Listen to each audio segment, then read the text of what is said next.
ለሶስተኛ ዙር ነው ዘብር የመጣሁት። ማንስ ክርስትናሽ? ወለተ ማርያም። እሺ። እና ለሁለተኛ ዙር የዛሬ ዓመት ግን ስመጣ አንዲት በጣም የምወዳት የስደት እህቴ እንጦጦ ኪዳነ ምሕረት ላይ በስርዓተ ቁርባን ተዳረች ማለት ነው። ያው እንግዲህ እኛ እንደ ሚዜም እንደ እህትም ሆነን ቆመን ነው የዳርናት። ልክ ግን በሁለተኛ ዓመቷ አንድ ሴት ልጅ ከወለዱ በኋላ ጥምቀት እንዳከበርን ባሏ በማይታወቅ ሁኔታ ከቤት ወጥቶ ቀረ ማለት ነው። ከዛ ምን ሆንክ ሲባል ምንም አልሆንኩም፣ ምንም ምክንያት የለኝም፣ እሷ ምንም አልበደለችኝም፣ ግን አልመለስም አለ ወደ ቤት ማለት ነው። ከዛ በጣም ከባድ ነበረ።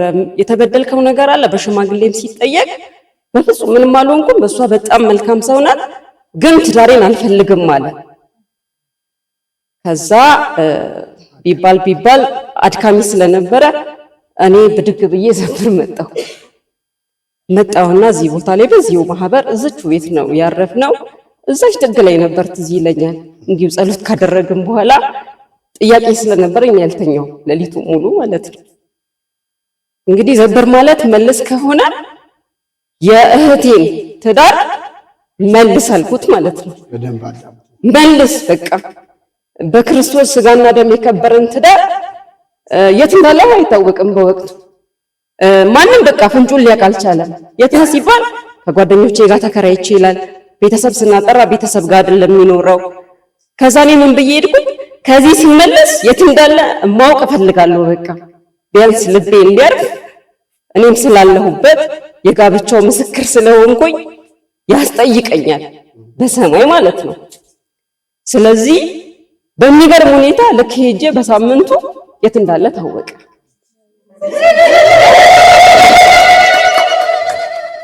የት እንዳለ ታወቀ። ሌላ ሴት አግብቶ ተገኘ ማለት ነው። በጣም ይዘገንን ነበረ። ሁላችንም በጣም ከባድ ሐዘን ውስጥ ገባን። እኔ ግን ቅዱስ ገብርኤልን አልተፋታሁትም። ክርክሬ ከሱ ጋር ነበረ። በጌታ ስጋና ደም የከበረን ትዳር እንዴት አንስተ የከበረን ትዳር ለውሾች ትሰጣለህ አልኩት። ፊት ለፊት ነው የምናገረው። እና በጣም ጨቃጨቅ ነበር። እዛ ሰፈራችን ያለው ገብርኤል ይሄዳለው በቃ ይሄን ነገር እስክታደርግ አለቅም አልኩት። እኔ በእግዚአብሔር ፊት የምቆመው ገብርኤል ነኝ ብለሃል፣ ቆመ የዚችን ልጅ ሕይወት አስተካክል። እሷ በጣም ከሳች፣ በጣም ነው የምታለቅሰው፣ ተሰበረች፣ ወደ ራሷ መመለስ አልቻለችም። ጥያቄችን የነበረው ዘብርና ጻድቃኔ ማርያም ነው። ግንቦት ደግሞ ጻድቃኔ ማርያም እሷም እኔም ሆነን የተወለደችውን ሕፃን አድርገን መተን አሁንም አመለከት። ከዛ በሚገርም ሁኔታ የገባባት ሴት ጠላችሁ፣ ውጣ አለችው። የቅዱስ ገብርኤል ታምነ ውጣ፣ በፍጹም ወደ ትዳሬ አልመለስም ያለው ሰው እዚህ ሁለት ቦታ ላይ ጸሎት ከተያዘ በኋላ ውጣልኝ፣ አልፈልግም፣ አይኑን ማየት አልፈልግም ማለት እንዴት አድርጎ ወደ ቤቱ ይመለስ?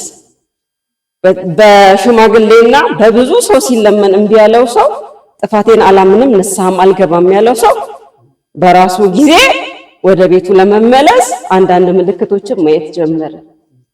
ከዛ በኋላ ልክ መስከረም 1 2018 ሊከበር ጳጉሜ ላይ ራሱ ቀጥ ብሎ ጻድቃኔ ማርያም መጥቶ የ3 ቀን ሱባኤ የያዘ በክብር ቀለል ባለ ሽማግሌ ወደ ቤቱ ተመለሰ። ለንስሐም በቁ። እግዚአብሔር ይመስገን እስካሁን በሰላም ይኖራሉ። ይኸው ዛሬ እኔ ለቅዱስ ገብርኤል ስለቴን አስገብቻለሁ። ልል ብላችሁ አመስግኑ።